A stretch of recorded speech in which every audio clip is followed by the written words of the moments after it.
Here we are with our revamped and revitalized look on how to play each of the elements in Empires of Aether. This video is going to pertain to the nature element. One of the most highly banned elements in the game, and for good reason. It has multiple viable strategies capitalizing on forest and rainforest tiles, with their own strategies, respectively, with forest and rainforest. And so if you've got a corner that is heavy in the trees department, whether it's tropical or deciduous, it's likely to get banned. But if it does sneak through, you'll find a very food-heavy economy with great early-game aggressive potential and lots of advantage cards to be drawn. The nature element is truly a powerhouse, one to be feared, and your opponents should be running for the hills. Let's take a look at their other abilities and how the nature element tackles the board. We're going to dive at nature's abilities and how they approach the board here. Nature is super unique in that it is very highly banned because it now has two different iterations of how to actually play it. There's a forest version and a rainforest version, and rainforests, of course, are highly sought after, but if you've got multiple in a corner, well, then nature is really, really hard to let slip through the draft phase.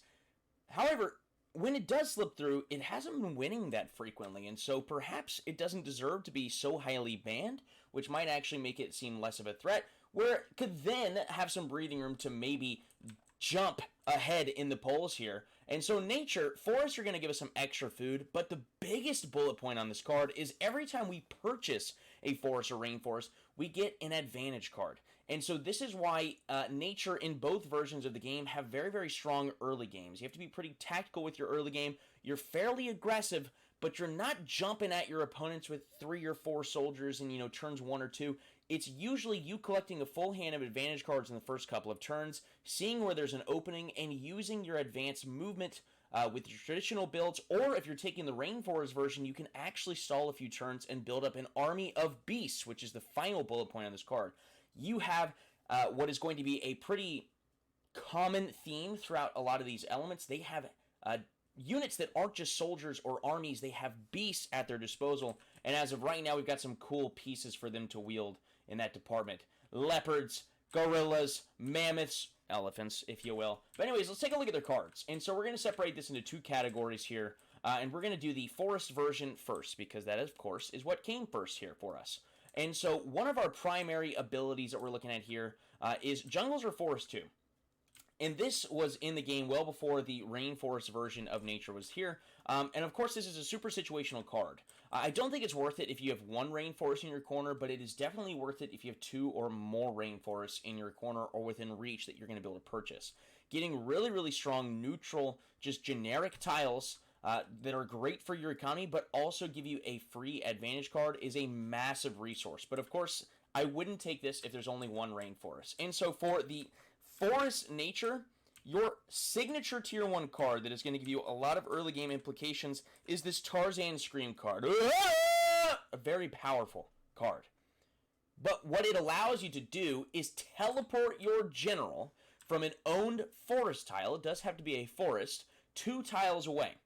What's cool about this is you don't touch the tile that you jump over. This could allow you to swing past an opponent. However, it must be a neutral tile because this cannot be an attack. But what I see a lot of players use this for is to swing to a forest or rainforest that is 2 tiles away and get yet another free advantage card, or you can use it to get the jump on an opponent.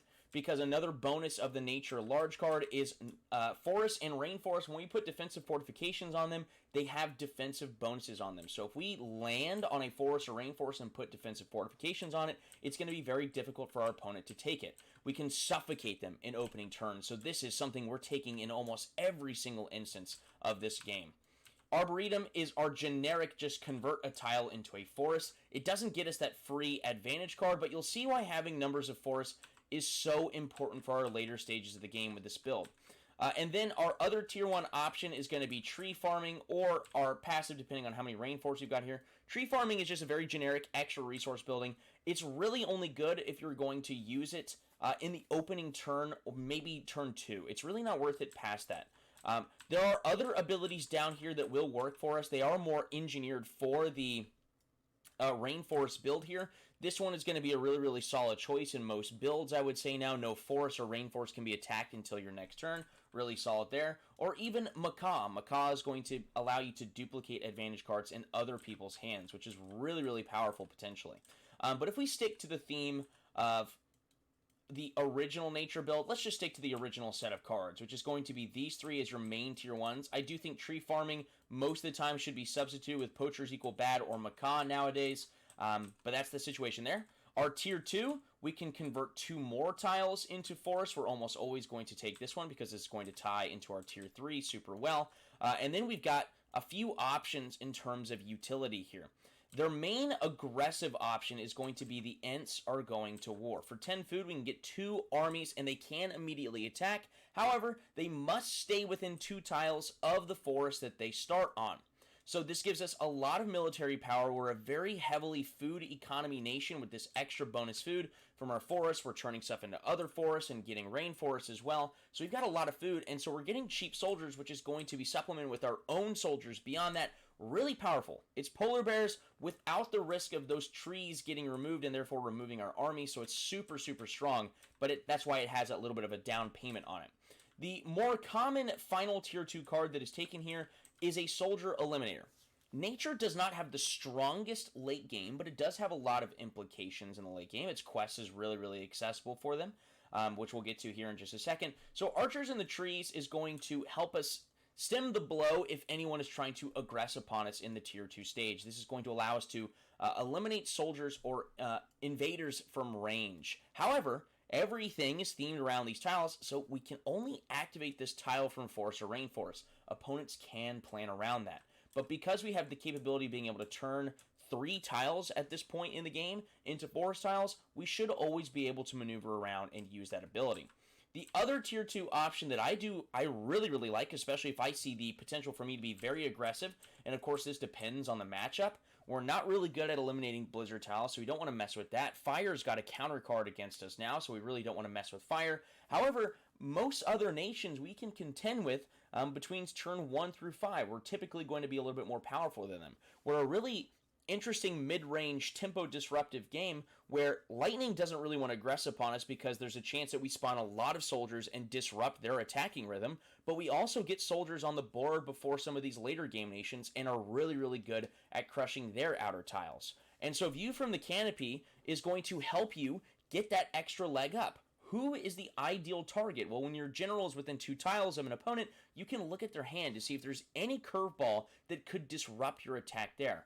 And so I personally really like View from the Canopy over Archers in the Trees if I know that I can be more aggressive on my matchup. Nature does typically want to be aggressive, not for the sake of killing them, but for the sake of getting an extra leg up on the board to go for star tiles, boss tiles, or other forests and rainforests to get yet more advantage cards at their disposal.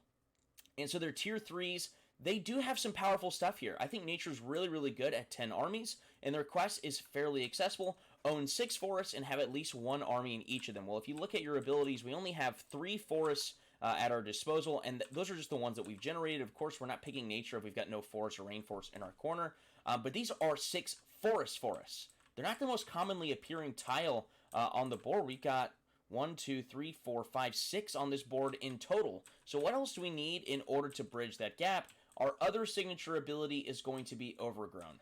We can select one of our own forest tiles, and every tile touching that is going to become a forest. But even more important, our passive at the end of this is our units can now move through forest tiles without using their movement for the turn to allow us to be extra aggressive and expand on the board even more so. But think about this. If you're doing a forest that is adjacent to an opponent-owned tile and it becomes a forest, we can attack it, but it's also a forest that we now own. Therefore, our units can move through it without using their movement for the turn. So essentially, we can go through 2 opponents' tiles the turn that this is activated for really something that we already excel at. We're going to have a lot of food, so we're going to have a lot of soldiers on the board. So this is a very, very powerful Tier 3 card for them. And then the other Tier 3 choices over here they're all really, really good. They're really powerful. Enter Finishing the War is going to be really good if we're going to prioritize that unit-heavy finish, that 10 army win condition. We can get an army for 5 food. Sadly, we can only do this once per turn. Be pretty powerful if we're netting 30 food a turn at this point, and we can go to each one of our forests and spawn an army for 5 food. That'd be a win condition that's happening very, very quickly. My personal favorite beyond those is the Bare Necessities. It is another vine swing for our general, but this time it can be used as an attack, and if we land on a forest well then we're going to spawn 2 armies when we land. So we can go behind enemy lines, spawn soldiers on them if it's the appropriate tile. And so if you're looking at your opponent's corners and you see some forest that maybe you can eventually land on later in the game and get a really, really powerful tactical side flank on them, well then that might be the ability for you. And so this is typically your forest build for nature, but let's take a look at the rainforest build. And so if you see a couple of rainforests in their corner, this is going to be a totally different style than any other element thus far, because this is the first element to really get to experience the new type of soldiers and units that we're putting into the game, and these are their beasts. And so we kind of have a weird shape here. They also have their monument, which is really, really interesting in that as long as it's on the board, nature is the only nation that can actually take out boss tiles. I really like this, once again, as another disruptor against really, really aggro nations. And so you'd have to figure out which tier 2 are we going to substitute. If we've got a lot of forests in our corner, maybe we don't need to worry about nature conservation. I think it's more likely that we're going to get rid of view from the canopy or archers in the trees, though. So, preserving the wildlife, a very interesting curveball. Hasn't seen too much play, but I do think it has its place. And so now we go into the rainforest build, and they only have the 3 options for their tier 1s right now, so that's pretty much picked for us, but let's take a look at them. We are going to get a really good defensive card. This is a slower build with a great economy, though, and a pretty substantial late game here. We can convert our own forest to rainforest for 3 food and 3 BM, so it is a bit of a payment, but we do make those resources back pretty quickly because rainforests, of course, are very powerful economic tiles. But a really, really strong effect here that is kind of giving a little illusion to what the other criteria is going to be for your other abilities later in the game. We can duplicate advantage cards from an opponent hand.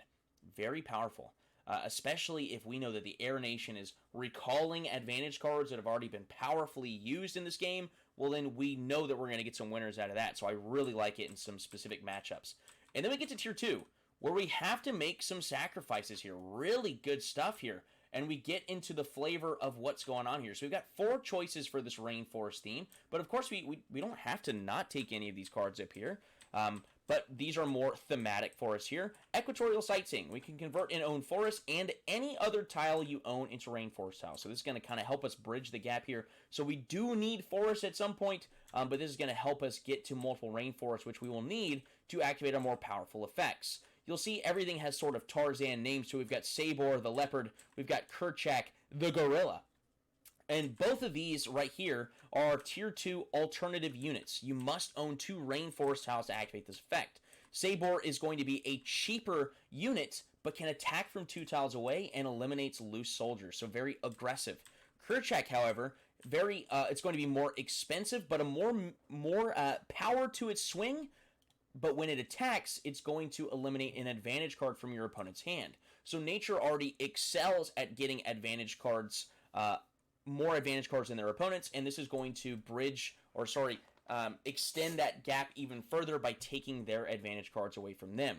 But Trashing the Camp, one of the favorite songs from the Tarzan soundtrack, we can teleport with 2 beasts and our general to a rainforest, any rainforest on the board, and immediately attack it. And if we win, we steal 5 food and 5 BM from this opponent if possible. So super disruptive because we can go anywhere on the board. If we're starting with this corner, for example, we could teleport to this rainforest all the way over here. These are really, really new abilities, and of course you have to have 3 rainforests, so it is a heavy investment to get there, and it requires a very situational corner, and opponents can play around it, but it's really interesting to see how the opponents play around it in terms of their own corners. A Glacier Nation or a Fire Nation, even though rainforests are so coveted, they might even convert them into a less superior tile for the simple sake that they don't want to get teleported on and, of course, lose the game if they let it go on for much more beyond that. Tier 3s are super fun. Your quest is simply to own 10 beasts. And because you can spawn 1 from each barracks per turn, it's pretty reasonable to do so. You're making a ton of food here still. The Druid is going to allow your general to take on any ability of any beast that you currently have on the board, whether it's Kerchak, Sabor, or our Tantor. And Tantor is going to have a very hefty combat value, and it destroys a defensive fortification every time it attacks. It has a combat value of 30. Another thing that I didn't mention with Kerchak, Tantor, and Sabor is they have no RNG aspect to them. They have a combat value, period. There's no risk of low roll, but there's also no benefit of a potential high roll, and so you do have to weigh those odds here. And Stampede is a signature finish ability Up to 5 beasts on this tile may travel 3 tiles this turn. Of course, they're staying together because it is Stampede, but we can take on a boss with this. We can take on an opponent. We can take on star tiles, whatever it may be, to secure our win here. So 2 very different styles of play with the Nature Nation. We've got our traditional forest, which is much more aggressive, and your more turtley, but also very, very unique rainforest build, and that is Nature.